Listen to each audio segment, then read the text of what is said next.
এবার কথা হইল যুবক ভাইদেরকে নিয়ে, যারা আপনারা যারা চুলগুলো বড় বড় রাখেন, যাদের চুল বড় বড় লম্বা এলোমেলো, আল্লাহর নবী সাল্লাল্লাহু আলাইহি সাল্লাম বলেন দাজ্জাল হবে যুবক কিন্তু তার চুল থাকবে এলোমেলো। এবার আপনি বলেন যুবক ভাই, আপনারা যারা নবীর আশিক দাবি করেন, আপনারা যারা মুসলমানের সন্তান দাবি করেন, অথচ আপনার চুল এলোমেলো, এবার আপনি বলেন আরে ভাইয়া কার থেকে ডিজাইন নিলেন? এদিক দিয়া নাই, ওই দিক দিয়া নাই, ওই দিক দিয়া নাই, হ্যাঁ বাডি কাটিং, রাতা কাটিং, আরো কত কাটিং আছে বিভিন্ন, কিন্তু আপনি বিভিন্ন কাটিং দিলেন, কার থেকে ডিজাইন দিলেন? সামান্য একটা নাপিত থেকে ডিজাইন দিলেন। অথচ আমার নবী সাল্লাল্লাহু আলাইহি সাল্লামের ডিজাইন, আমি সবসময় চুল কাটি, আমরা যারা হুজুররা তারা সবাই চুল কাটি নবী সাল্লাল্লাহু আলাইহি সাল্লামের সুন্নাত অনুযায়ী, আর তোমরা কাটো সামান্য একটা নাপিত থেকে। বলেন নাউযুবিল্লাহ।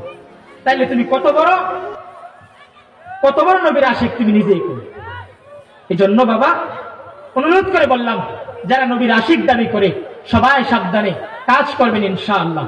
এবার আরেকটা হইল, যারা 30 বছর যারা সুদ খায় তারাও বলে নবীর ভালোবাসে, দিনের পর দিন ব্যবসায় মিথ্যা কথা বলে, ওজনে কম দেয়, কিন্তু তারাও বলে তারা নবীর ভালোবাসে। কিন্তু বাপ আপনি নবীর ভালোবাসেন না।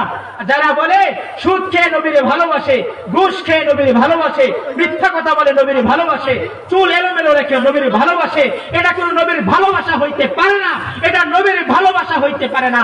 ভালোবাসার নামে ধোঁকা ধোঁকা ধোঁকা ধোঁকা বেটা ধোঁকা। তুমি নবীর ধোঁকা দিলা বেটা, নবী সাল্লাল্লাহু আলাইহি সাল্লামকে ধোঁকা দিলা বেটা।